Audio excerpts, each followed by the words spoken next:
Eh bien, il est 15h01. Je vais donc commencer l'atelier. Déjà, en vous remerciant d'être là, puisque comme vous l'avez vu, il s'agit d'un atelier éminemment juridique.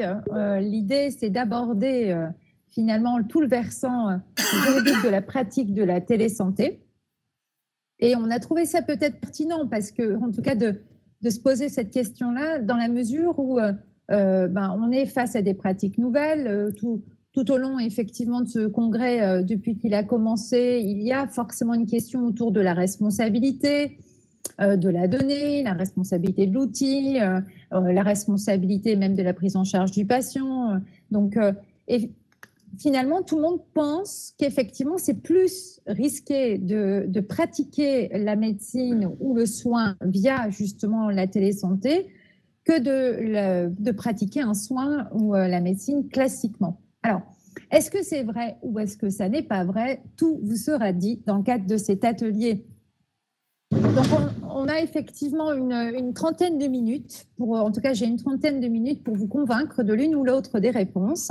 Et pour cela, je vous ai fait donc un petit diaporama que vous pouvez voir donc sur l'écran. Donc, juste confirmer que vous voyez bien le diaporama. Oui. Parfait, merci. Et donc, effectivement, la question, on va essayer d'y répondre et de manière... Ah, donc, Carole me dit, il n'y a rien pour elle. Est-ce que c'est normal? Je ne sais pas. Est-ce que Yann peut venir en aide à Carole? Voilà, on va quand même avancer. Donc, fléchissez votre écran, s'il vous plaît. Pardon? Ah. Bien, allez, allons-y. Donc, la question que je vais vous poser, donc on va faire jouer nos avatars. D'après vous, est-ce que lorsque je pratique la télésanté, donc vous comprenez dans la notion de télésanté à la fois la notion de télémédecine et la notion de télésoins, comme d'ailleurs le dernier atelier a souligné, donc il y a bien une distinction à faire entre les deux, je reviendrai dessus si vous souhaitez dans quelques instants. Selon vous, y a-t-il plus de risques de voir sa responsabilité juridique être engagée quand on pratique la télémédecine ou le télésoin que dans le cadre d'une pratique classique? Donc, pour les oui, je vous propose, donc c'est-à-dire oui, je pense qu'il y a plus de risques, je vous propose de faire danser vos avatars, ou non, et dans ce cas-là, vous restez assis. Voyons un peu.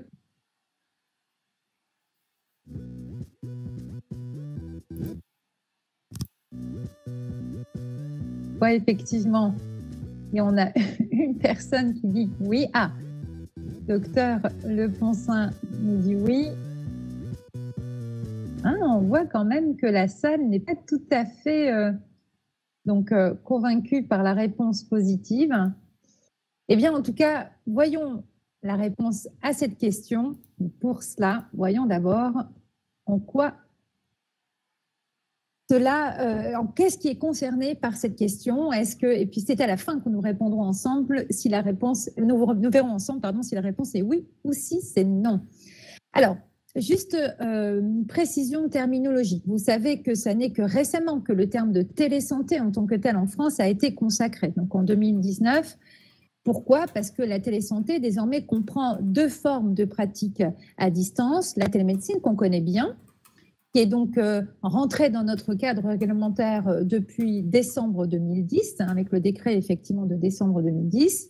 Et puis récemment, donc le télésoin, qui lui pour le moment n'a qu'une base légale, c'est-à-dire qu'on n'a qu'une loi qui définit le télésoin. Nous n'avons pas encore, mais c'est en cours de rédaction, de décret, à l'instar du décret de 2010 pour la télémédecine. Il n'y a pas de décret pour le moment pour le télésoin. Alors, ça veut dire quoi concrètement? Ça veut dire qu'on a aujourd'hui beaucoup plus de précision sur les obligations qui sont attendues pour les porteurs et les acteurs de projets de télémédecine que pour les porteurs ou les acteurs de projets de télésoins. Les obligations sont effectivement précisées, mais donc dans le cadre de ce décret qui est en cours de rédaction et même de sources sûres en cours de finalisation. Néanmoins, à ce jour, devant vous, je ne peux vous parler que des obligations précises qui concernent la télémédecine et sous-entendre effectivement celles qui vont être applicables aux télésoins. Donc, la télémédecine, vous le savez, c'est une pratique médicale qui n'est donc possible que pour les professions médicales définies par le Code de la santé publique comme étant les médecins de manière générale, peu importe leur spécialité, mais aussi les chirurgiens dentistes et les sages-femmes. Je pense que désormais, tout le monde sait à quoi cela fait référence. Néanmoins, le télésoin, donc celui qui a aujourd'hui une base légale et pas encore de base réglementaire, concerne toutes les prises donc en charge à distance, donc effectuées par les auxiliaires médicaux et ou les pharmaciens. Les auxiliaires médicaux doivent être entendus comme ceux qui sont prévus par le Code de la santé publique sous la catégorie de professionnels de santé. Donc, à titre d'exemple, il s'agit des infirmiers, des masseurs-kinésithérapeutes, des opticiens lunetiers, etc., etc. Donc, effectivement, comme ça a été dit dans l'atelier précédent, le télésoin, c'est l'autorisation donnée aux auxiliaires médicaux et aux pharmaciens de prendre en charge à distance le soin réalisé par les dits professionnels vis-à-vis de leurs patients. Donc, c'est eux qui sont à la manœuvre. Donc, alors que la télémédecine, c'est les professionnels médicaux qui prennent en charge à distance la santé et réalisent d'ailleurs des pratiques médicales à distance donc, envers leurs patients. Juste une petite précision, puisqu'elle me semble importante. Dans le cadre de la télémédecine, et je prends l'exemple d'ailleurs pour l'illustrer du pharmacien, puisque ça a été souligné juste avant, dans le cadre de la télémédecine, précisément dans le cadre de l'exercice d'une téléconsultation, le pharmacien pouvait intervenir, mais il intervenait en qualité de professionnel de santé assistant le patient dans la téléconsultation réalisée par le médecin. Mais dans ce schéma-là, vous avez vu que le pharmacien assistait le patient. Il n'était pas à la manœuvre de la téléconsultation. Et c'est là la différence avec le télésoin, puisque le télésoin va permettre au pharmacien lui-même d'utiliser les technologies de l'information et de la communication pour répondre aux questions de son patient, pour lui proposer par exemple de l'éducation thérapeutique à distance. Donc il y a bien un schéma de base qui est différent.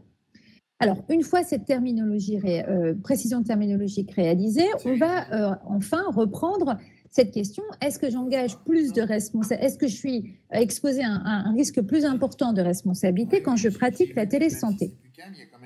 Pour répondre à cela, on va juste se rappeler que le décret de 2010 ne prévoit pas vraiment ne prévoit pas de règles particulières, ni même la loi de 2019 pour le télésoin concernant la responsabilité. Néanmoins, ces textes prévoient des obligations particulières qui sont effectivement consécutives au fait qu'il y a l'utilisation des technologies de l'information et de la communication dans cette prise en charge à distance, et qu'à ce titre, il nous faut respecter un certain nombre d'impératifs. Alors, je vous ai fait un petit schéma que vous connaissez certainement, qui rappelle effectivement l'ensemble des obligations qui s'imputent aux porteurs de projets de télémédecine et juste après aux acteurs de projets de télémédecine. L'ensemble de ces obligations donc, contraignent bien sûr les acteurs et les porteurs, mais est-ce que pour autant cela crée une nouvelle responsabilité les concernant?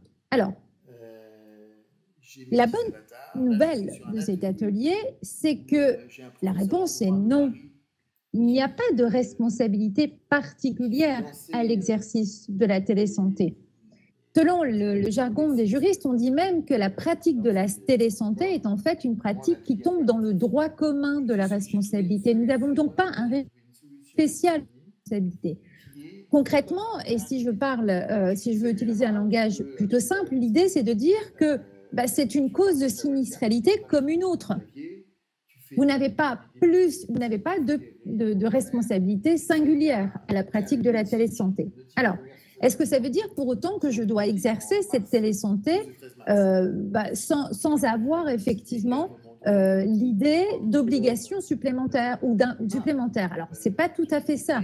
Que vous l'avez compris juste avant, quand on se réfère à la télémédecine et au décret de 2010, eh bien, on voit bien que quand je pratique la télémédecine, je suis en charge de plusieurs obligations, dont celle notamment d'assurer une qualité de prise en charge, d'assurer la sécurité aussi de ma prise en charge. Quand je parle de sécurité, j'envisage aussi bien la sécurité de l'outil que j'utilise, de la sécurité de la circulation de la donnée que je vais générer par cette prise en charge à distance. Donc, on a effectivement plus d'obligations, mais pour autant, quand je suis défaillant dans l'exécution de ses obligations, j'encours exactement la même responsabilité que celle que j'encours quand je prends en charge mon patient classiquement. Classiquement. Alors, vous allez me dire, oui, très bien, alors concrètement, eh bien, concrètement, ça se traduit comme ça. Ça se traduit sur le fait que, comme c'est le droit commun qui s'applique, quand vous commettez une faute de prise en charge, quand vous pratiquez la télémédecine ou le télésoin, eh bien, ce qu'on va vous demander, nous juristes, eh bien, en tout cas, c'est de dire, pour pouvoir engager votre responsabilité, il faut démontrer que vous avez commis une faute. C'est ça qu'on appelle le droit commun de la responsabilité. Pour engager la responsabilité d'un professionnel de santé ou un professionnel médical qui pratique la télésanté, il faudra démontrer à son encontre la réalisation d'une faute. Alors, qu'est-ce qu'on entend par faute? Eh bien, ça, vous le savez déjà, en tant que professionnel de santé, vous êtes exposé à plusieurs types de responsabilités. Autrement dit, pour une seule prise en charge, donc pour un seul patient, potentiellement, même si vous avez commis qu'une seule faute, cette faute peut avoir plusieurs qualifications et engendrer plusieurs types de responsabilités. Lesquelles? Eh bien, c'est la responsabilité civile, c'est la responsabilité pénale, c'est la responsabilité ordinale, c'est la responsabilité disciplinaire, et c'est ce qu'on va voir dans quelques instants. Alors, commençons par justement voir à quoi servent ces différents types de responsabilités. Comment effectivement peut-on justifier qu'un seul fait pour un professionnel de santé ou un professionnel médical engendre plusieurs types de responsabilités? Comme vous pouvez le voir dans la slide, en fait, ces responsabilités répondent à des objectifs différents. Quand on parle de responsabilité civile ou de responsabilité administrative, et dans quelques secondes, je ferai la distinction entre les deux, le but de ces responsabilités, c'est d'obtenir une indemnisation, donc du fait de la faute que l'on a commise, obtenir une indemnisation pour la victime de cette faute, c'est-à-dire une indemnisation, le paiement de dommages et intérêts équivalentes au préjudice subi par la victime du fait de notre faute. Alors, la responsabilité civile se distingue de la responsabilité administrative selon le statut du praticien qui a commis cette faute. En effet, si c'est un praticien hospitalier, si c'est un agent public hospitalier, si c'est un fonctionnaire, effectivement, donc public hospitalier, alors cette responsabilité indemnisatrice sera qualifiée de responsabilité administrative. Donc, c'est l'équivalent de la responsabilité civile classique auquel est exposé un professionnel libéral. Autrement dit, je travaille, je suis médecin ou infirmier libéral. Quand je commets une faute qui engage un préjudice auprès d'un patient, ce patient peut engager ma responsabilité civile, qui a donc une visée indemnisatrice. Alors que si je suis praticien hospitalier et que je commets une faute qui entraîne un préjudice pour mon patient, celui-ci pourra engager la responsabilité administrative qui, elle, comme la responsabilité civile, a aussi une visée indemnisatrice. Ce point étant dit, poursuivons. Cette responsabilité civile ou administrative, qui a donc eu le but d'indemnisation, se distingue de la responsabilité pénale, qui répond à un tout autre objectif. La responsabilité pénale vient ici sanctionner le fait que votre acte a été qualifiable d'infraction pénale, c'est-à-dire est qualifiable d'interdit pénal. Autrement dit, encore une fois, votre geste est analysé comme étant un comportement interdit par le code pénal. Alors, exemple de comportement interdit, alors les cas les plus flagrants, voilà, on va entraîner la mort de votre patient, donc, et ce volontairement ou même involontairement, avoir porté atteinte à son intégrité physique ou à son intégrité morale. Vous allez me dire, oui, mais au quotidien, c'est ce qu'on fait en tant que professionnel de santé, on porte atteinte à l'intégrité physique, par exemple en faisant une piqûre ou en opérant une personne. Par définition, je porte atteinte à son intégrité physique. Oui, certes, mais quand vous le faites avec son consentement, eh bien, on ne considère pas que c'est une atteinte à son intégrité physique. Donc, autrement dit, donc il est possible néanmoins, quand vous êtes défaillant donc, dans votre obligation de soins, eh bien, que vous puissiez effectivement voire qualifier en tout cas votre comportement de faute pénale. Et là, c'est plus la victime qui vous poursuit, c'est carrément le procureur de la République au nom de la société, puisque effectivement, il considère que vous avez commis cet interdit pénal. La responsabilité ordinale est différente. Là, s'il s'agit, je m'adresse essentiellement donc aux professionnels qui répondent à un ordre, qui répondent à un code de déontologie. Et auquel cas, ce sont ces pairs, les pairs, qui vont effectivement pouvoir engager donc, la responsabilité du professionnel dont le comportement aurait été effectivement en contradiction avec la déontologie qui s'applique à sa propre profession. Donc là, effectivement, c'est une responsabilité qui ne se confond pas avec la responsabilité civile ou la responsabilité pénale, puisque vous voyez bien qu'ici, il s'agit de répondre à une déontologie que notre comportement n'aurait pas respectée. Quant à la responsabilité disciplinaire, là aussi, il faut la distinguer de la responsabilité ordinale. Elle ne se confond pas avec elle, puisqu'il s'agit de la responsabilité qui est engagée lorsqu'un salarié, donc lorsque vous êtes un professionnel de santé salarié d'un établissement, eh bien vous savez que vous êtes soumis donc au pouvoir disciplinaire de l'employeur qui vous impose un règlement intérieur, et ce règlement intérieur, lorsque votre comportement ne le respecte pas, peut engager effectivement une responsabilité disciplinaire. Est-ce dire que quand je suis professionnel de santé, je suis pour un seul fait exposé à toutes ces responsabilités? La réponse est oui. Et ce, que vous pratiquiez la télémédecine ou le télésoin ou pas, vous êtes exposé au même type de responsabilité. Alors, quand même, pour éviter de vous faire peur, pour pouvoir engager l'ensemble de ces responsabilités, il vous faut quand même identifier une faute. Que ça, c'est quand même l'apport de la loi du 4 mars 2002, que vous connaissez certainement sous le terme de la loi Kouchner, qui vient dire on ne peut engager la responsabilité d'un professionnel de santé que s'il est démontré à son égard une faute. Alors, la faute, eh bien, la faute civile, c'est quoi? La faute civile, que vous pratiquiez la télésanté ou pas, reste la même en termes de définition. Il doit être démontré que vous avez failli à votre obligation de moyens. Alors, à l'heure actuelle, que vous pratiquiez ou pas la télésanté, vous êtes toujours tenu d'une obligation de moyens. Il y a quelques cas exceptionnels que nous ne verrons pas aujourd'hui, mais l'idée, c'est quand vous pratiquez la télésanté, on va vérifier si vous avez causé un préjudice à votre patient, on va vérifier que vous avez utilisé tous les moyens qui étaient à votre disposition pour garantir effectivement une prise en charge de qualité et sécuritaire. Ce qui veut dire, concrètement, je suis médecin par exemple, j'utilise un outil que je sais ne répondant pas aux critères de sécurité, tel que hautement recommandé par nos tutelles. Eh bien, et qu'il y a une faille, donc une faille de sécurité dans la circulation de la donnée, et que cette faille de sécurité vous est reprochée. Est-ce que c'est une faute? Eh bien, potentiellement, oui. Potentiellement, oui. Alors, attention, mes propos sont tenus hors crise sanitaire.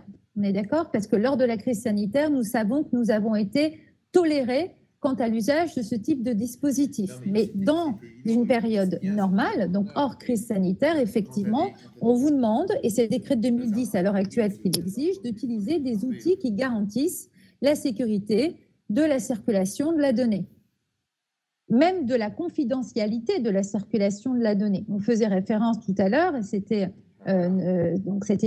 demandé par la salle. Quand j'utilise une messagerie qui n'est pas sécurisée pour envoyer une ordonnance à mon patient, par définition, je sais que je prends un risque quant à la sécurité de la circulation de cette ordonnance, et puis surtout quant à la destination de cette ordonnance, puisque le mail, il part, mais vous ne savez pas qui va ouvrir le mail dans la boîte mail de son patient. Donc là, ce sont des recommandations que vous connaissez bien. Donc, par définition, si vous avez effectivement causé un préjudice par cette attitude-là au patient, celui-ci sera tout à fait légitime à engager votre responsabilité civile, puisque vous n'avez pas utilisé tous les moyens qui étaient à votre disposition, avec toujours cette réserve, effectivement, que ceci doit être dit hors crise sanitaire. Alors, cette responsabilité civile, néanmoins, doit être envisagée de différentes façons selon le statut d'exercice du professionnel de santé, que vous soyez médecin, auxiliaire médical ou pharmacien. Vous voyez bien par l'intermédiaire de ce tableau qu'effectivement, cette notion de faute civile et de responsabilité va être appliquée différemment selon le statut donc, du professionnel. Vous lisez, donc si je suis un professionnel donc, de santé, médecin ou autre, salarié d'un secteur privé, c'est-à-dire que je suis salarié d'un établissement de santé privé à but non lucratif, car c'est souvent ces établissements qui utilisent le contrat de travail. Donc, si je suis praticien, si je suis professionnel de santé titulaire d'un contrat de travail au sein d'un établissement de santé privé à but non lucratif et que je commets une faute civile, donc je reprends l'exemple, donc je suis salarié d'un ESPIC par exemple, et j'utilise un outil qui n'est pas sécurisé et que par de ce fait, j'entraîne un préjudice à mon patient, est-ce que j'ai commis une faute civile? La réponse est oui, puisque j'aurais pu, surtout si mon établissement m'a mis à disposition des moyens qui me permettaient de garantir cette sécurité. Donc, je commets effectivement une faute civile. Néanmoins, comme je suis salarié privé, cette faute civile va être, et ça c'est de la technique juridique, absorbée par mon employeur. Effectivement, l'employeur répond des fautes qui sont commises par ses salariés, sauf s'il s'agit de ce que l'on qualifie d'un abus de fonction, c'est-à-dire que lorsque le salarié, dans l'exercice de ses missions, abuse de ses fonctions pour commettre justement pour commettre un acte qui cause un préjudice, il est possible que l'établissement de santé privé vienne lui dire « je ne te suis pas, je n'absorbe pas ta responsabilité, tu y réponds seul ». Alors techniquement c'est possible, sachez que sur le terrain c'est assez rare quand l'établissement de santé privé ne soutient pas ses professionnels de santé, mais rare ne veut pas dire jamais, donc c'est possible quand même. Donc le principe c'est que quand je commets une faute civile et que je suis salarié d'un établissement de santé privé, ma faute va être absorbée par la responsabilité de mon employeur, sauf si on me reproche un abus de fonction. L'hypothèse est la même pour les praticiens hospitaliers ou pour les fonctionnaires. Effectivement, si je commets une faute, donc une défaillance à mon obligation de moyens, celle-ci sera donc assumée par la responsabilité de mon employeur, donc de l'hôpital, sauf, à l'instar de ce que je viens de dire pour le privé, sauf si on me reproche une faute détachable du service, c'est l'équivalent de l'abus de fonction, c'est-à-dire que je commets ce préjudice dans l'exercice de ma mission, mais en ayant abusé de celle-ci, je suis allée au-delà de ce qui m'est autorisé à faire, donc bien sûr hors contexte exceptionnel qui pourrait être justifiable. En revanche, ces systèmes sont totalement différents ne s'appliquent pas d'ailleurs lorsque je suis un libéral. Quand je suis un libéral, je réponds seul de ma responsabilité civile. Je n'ai pas d'employeur qui peut effectivement le faire à ma place. Donc, je réponds donc seul de ma défaillance à mon obligation de moyens. Alors, l'ensemble s'applique de la même façon quand je pratique, vous l'avez compris, la télésanté. Je rappelle simplement que la responsabilité civile, c'est une responsabilité qui est garantie par vos assurances. Donc, que vous soyez employeur d'un PH ou employeur d'un professionnel de santé qui pratique la télésanté, ou que vous soyez un libéral qui pratique la télésanté, cette pratique doit être garantie par une police d'assurance qui est dédiée. C'est-à-dire qu'elle est informée du fait que vous pratiquez la télésanté. C'est important parce que si jamais ça n'est pas fait et que vous avez une déclaration de sinistre, eh bien, il est possible que la compagnie d'assurance ne vous garantisse pas à partir du moment où elle n'a pas été effectivement prévenue en amont de la potentialité d'un risque qui est consécutif à la pratique de la télésanté. Donc ça, c'est vraiment important. Ça, c'est la faute civile. La faute pénale, donc celle qui engage la responsabilité pénale, celle qui finalement fait peur à tout le monde. Alors, est-ce qu'elle est particulière dans le cadre de la télésanté? La réponse est non. Si vous voulez, il n'y a pas dans le code pénal d'infraction particulière qui viennent interdire, par exemple, certaines pratiques aux médecins ou aux professionnels de santé lorsqu'ils pratiquent la télésanté. Donc ça, c'est quelque chose qui peut nous rassurer. Ça, c'est très bien. Néanmoins, ça veut dire aussi que vous tombez dans le droit commun de la responsabilité pénale. Donc, est-ce qu'on pourrait effectivement vous reprocher des infractions plus particulières lorsque vous pratiquez la télésanté? Alors déjà, juste une petite parenthèse, peut-être que dans vos esprits se pose la question, mais est-ce qu'on a des exemples actuels de condamnation pénale pour des personnes qui auraient pratiqué la télésanté et qui se seraient vues effectivement reprochées par le parquet donc une responsabilité pénale? La réponse est non, pas encore, en tout cas, pas encore connue. Mais à ce jour, effectivement, on n'en a pas. Il peut y avoir, il y a des situations, effectivement, où on discute, mais on n'a pas encore à ce jour de condamnation donc en responsabilité pénale pour un professionnel qui prenait en charge à distance un patient. Alors néanmoins, les cas d'école existent et bien sûr que la responsabilité pénale peut être engagée lorsque je pratique la télésanté à partir du moment où on peut identifier à mon encontre soit une infraction donc pénale dite volontaire, soit une infraction pénale dite involontaire. Alors l'infraction pénale volontaire, exemple, je sais que le fait de la télésanté, commettre un meurtre à distance, c'est complexe, sauf à être qualifié d'instigateur, mais ça, je ne vais pas rentrer dans le détail du droit pénal, mais bon, c'est complexe. En revanche, ce que je peux voir comme étant possible, c'est qu'on puisse vous reprocher une infraction involontaire. C'est-à-dire que, imaginons que vous pratiquiez la télésurveillance et que vous voyez que votre patient, vous surveillez à distance, à des constantes tellement irrégulières que sa santé et sa vie est en danger et que vous ne faites rien pour effectivement lui venir en aide alors que ça rentre dans vos obligations puisque c'est notamment c'est ce que vous lui avez proposé comme une prise en charge, on pourrait effectivement vous reprocher donc soit un homicide involontaire, bon, là il faudra quand même démontrer d'une part que le patient est bel et bien mort de cela, mais surtout que vous aviez les moyens donc, de pouvoir l'aider et que vous ne l'avez pas fait, ou alors une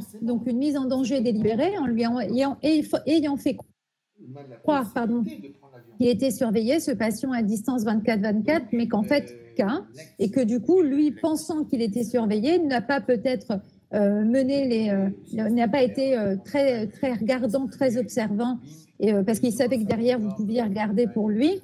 Eh bien, voilà, on pourrait vous reprocher effectivement cette mise en danger, puisque vous lui avez donné l'idée qu'il était surveillé, mais en fait, qu'il ne l'était pas.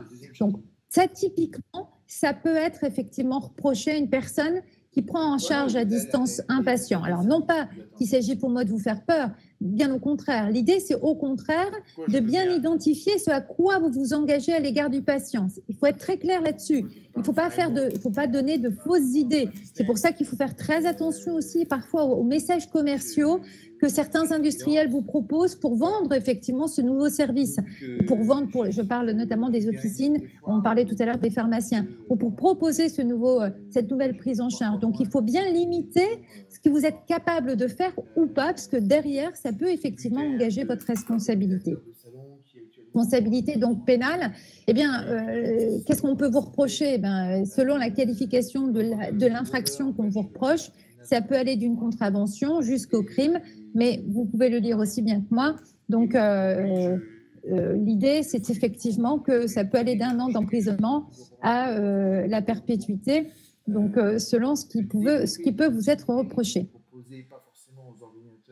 La responsabilité ordinale, je serai plus brève, l'idée ici, c'est qu'on doit vérifier que la pratique de la télésanté est bel et bien conforme à vos obligations déontologiques, et c'est peut-être là où il y a le plus d'interprétations possibles, puisque certains, effectivement, prétendent que les codes de déontologie qui s'appliquent à eux ne sont pas adaptés à la pratique de la médecine à distance ou la pratique du soin à distance. Ça n'est pas tout à fait faux, ce qui est dit, effectivement. Il y a des points sur lesquels nous sommes en train de travailler qui ne nécessitent pas forcément une modification du code de déontologie, mais en tout cas une nouvelle interprétation. Un exemple, je sais qu'il ne fera pas polémique puisque tout le monde est au courant qu'on est en train de revoir, suite à la décision du Conseil d'État, les règles déontologiques applicables à la publicité, donc notamment la publicité que peuvent faire les médecins et qui d'ailleurs était a fait discuter beaucoup les professionnels et les conseils de l'ordre lorsqu'il s'agissait effectivement d'envisager la communication que pouvaient faire les médecins auprès de leur patientèle sur justement l'utilisation d'un service de téléconsultation ou de télémédecine. Voilà, donc là, vous savez que c'est donc cette responsabilité ordinale, eh bien, elle est appréciée, appliquée, engagée par vos ordres respectifs, que vous soyez donc médecin, infirmier, masseur, kinésithérapeute, toutes les professions qui répondent à un ordre. Et peut-être petite subtilité qui peut être intéressante, vous avez vu que tout à l'heure, je suis passée vite sur ces points-là, vous avez vu que la responsabilité civile, en fait, elle ne peut être engagée que dans un laps de temps court, ça peut aller de 5 à 10 ans. La responsabilité pénale, pareil, donc ça peut aller de 1 à 20 ans. Mais par contre, la responsabilité ordinale, et là je m'adresse particulièrement aux médecins, elle est imprescriptible dans le temps. C'est-à-dire que vous pouvez être un médecin ou voilà, en retraite, rien n'interdit au conseil de l'ordre de vous demander de rendre des comptes pour une activité que vous auriez pu effectivement réaliser il y a quelques années de cela. Et que l'on considère aujourd'hui comme étant contraire, parce qu'elle est venue, voilà, elle est venue à la connaissance de l'ordre, comme étant contraire au code de déontologie médicale. Voilà. La responsabilité disciplinaire, je ne l'envisage pas ici, puisque comme vous l'avez compris, il s'agit d'une responsabilité qui est propre à l'étabbissement dans lequel vous exercez et qui donc relève de la discipline de votre employeur. Donc, ça ne concerne que ceux qui exercent dans l'établissement et surtout pas ceux qui exercent en qualité de profession libérale.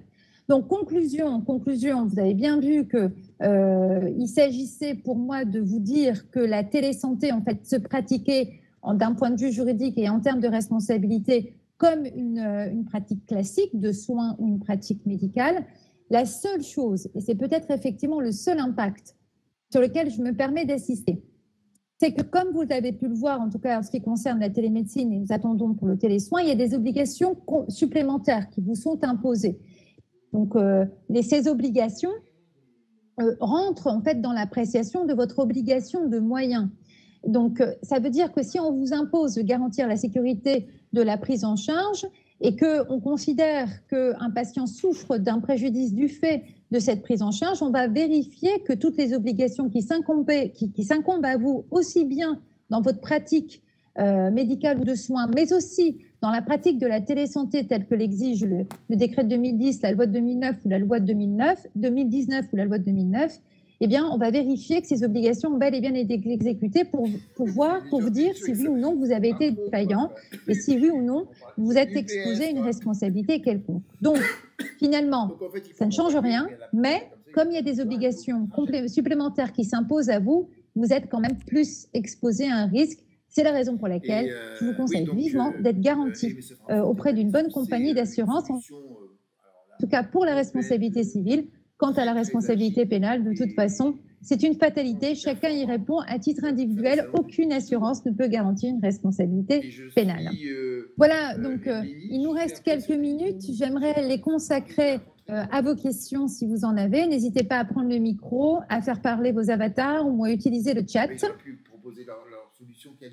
Et là, je vois qu'il y a Alain qui fait une remarque. Lorsqu'une pratique est dans le droit commun professionnel, les compagnies d'assurance ne peuvent refuser la garantie ou non du fait que le professionnel n'a pas déclaré cette activité. Alors oui, sauf que ça c'est tout à fait vrai. J'ai vu à ce jour aucune compagnie d'assurance refuser une garantie de prise en charge d'une responsabilité qui potentiellement pouvait être engagée du fait d'une pratique de la télémédecine. Le télésoin étant encore trop neuf pour le moment, donc on n'a pas suffisamment de retour là-dessus. Néanmoins, les compagnies d'assurance le disent bien, à partir du moment où il y a quand même un nouveau risque, même si ça rentre dans la pratique classique, il faut leur en avertir. Alors, la responsabilité pénale peut et doit d'ailleurs se superposer à la responsabilité civile ou pénale. Oui, mais d'un point de vue juridique, ça n'est pas lié pour autant.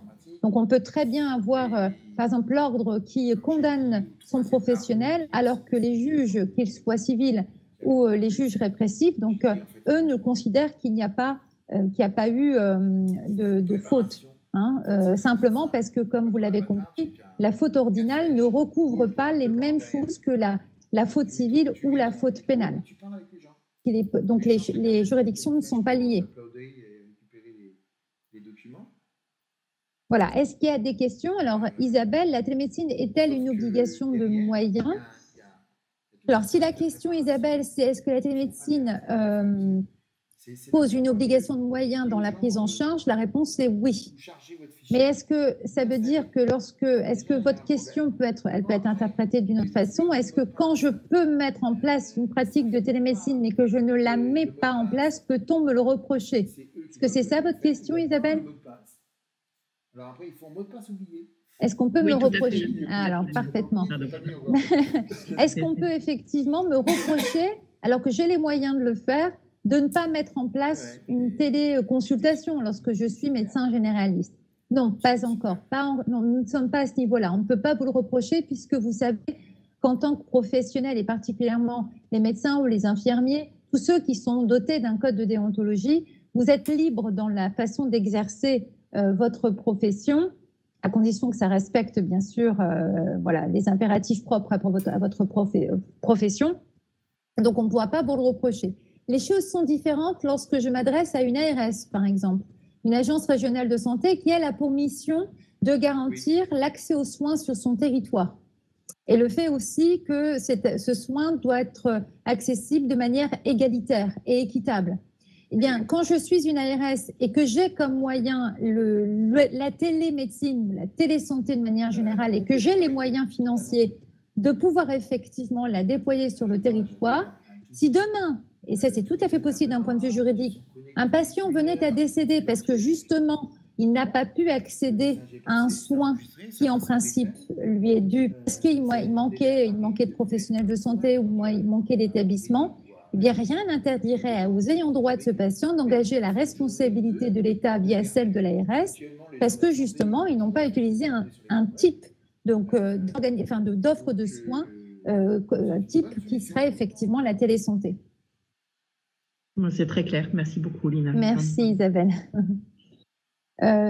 Docteur Leponcin, donc peut-on remettre en cause la qualité d'un médecin s'il ne fait que de la télémédecine? Non. Non. Pas remettre la qualité de médecin, on ne peut pas remettre en cause la qualité de médecin s'il ne fait que de la télémédecine. À partir du moment où le médecin est inscrit à l'ordre et respecte bien les conditions d'accès à la profession, jusqu'à ce jour, il n'y a pas effectivement de texte qui vient dire que lorsqu'on ne pratique que la télémédecine, eh bien, on devient télémédecin, mais on ne devient pas médecin parce qu'en fait, il n'y a pas de distinction qui est faite d'un point de vue réglementaire entre la qualité de télémédecin et de médecin. Donc, c'est la même chose. Donc, vous pouvez être que télémédecin. Merci. Alors, est-ce qu'il y a d'autres questions éventuellement? Est-ce que ça a été clair, en tout cas? Très clair. Très clair. Oui. Comme toujours. Merci, Jacques. Alors, je savais que vous étiez là, Jacques. J'ai fait attention. Alors, bonjour. Y a-t-il des niveaux de responsabilité différents en fonction de l'équipement en télémédecine? Alors, très bonne question, Stéphanie. Présence de dispositifs médicaux ou pas? Alors, ça, c'est une bonne question parce que, en effet, lorsque on utilise des objets connectés, pour prendre en charge à distance le patient, comme vous l'avez entendu, on exigera du professionnel de santé qu'il garantisse, en termes d'obligation de moyens, bien sûr, la qualité et la sécurité de la prise en charge. Quand on fait le choix d'objets connectés qui n'ont pas la certification CE et donc la certification exigée d'un dispositif médical, le professionnel de santé prend alors un risque par rapport à ça. C'est-à-dire qu'il fait confiance à des objets connectés dont la sécurité et la qualité n'est pas garantie par justement cette certification. Alors, quand je dis garantie, ce n'est pas non plus une garantie de résultat. Hein, ce n'est pas une obligation de résultat. Quand j'ai un DM en face de moi, je sais que je peux faire confiance, donc puisqu'il a été effectivement évalué dans sa sécurité et sa qualité, et non pas forcément dans son résultat.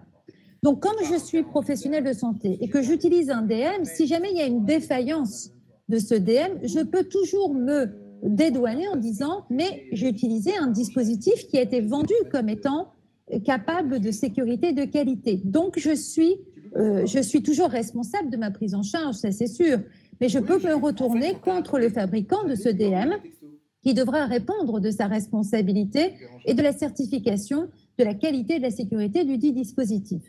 Chose que je ne peux pas tout à fait faire quand je me dote uniquement d'objets connectés non DM. Là, effectivement, ma responsabilité sera toujours la même, mais je devrais répondre aussi du fait que j'ai fait un choix qui ne garantissait pas la sécurité et la qualité telle que pourrait le faire un DM. Donc, autrement dit, je suis beaucoup plus exposée. J'utilise un objet qui n'a pas la qualification de DM parce que je prends un risque supplémentaire à l'égard de mon patient, risque que j'assume seul. Ça n'est pas tout à fait le cas dans le cas où je choisis un DM, donc qui est qualifié et qui est vendu comme étant un outil de confiance, en tout cas dans la sécurité et la qualité. J'ai répondu à la question, Stéphanie. Ah, super. Merci beaucoup, Lina. Merci. Oui, je vous en prie. Bien, eh bien, écoutez, est-ce qu'il y a d'autres questions? Non? Eh bien, je vous propose donc de conclure cet atelier par une danse de nos avatars. Voilà.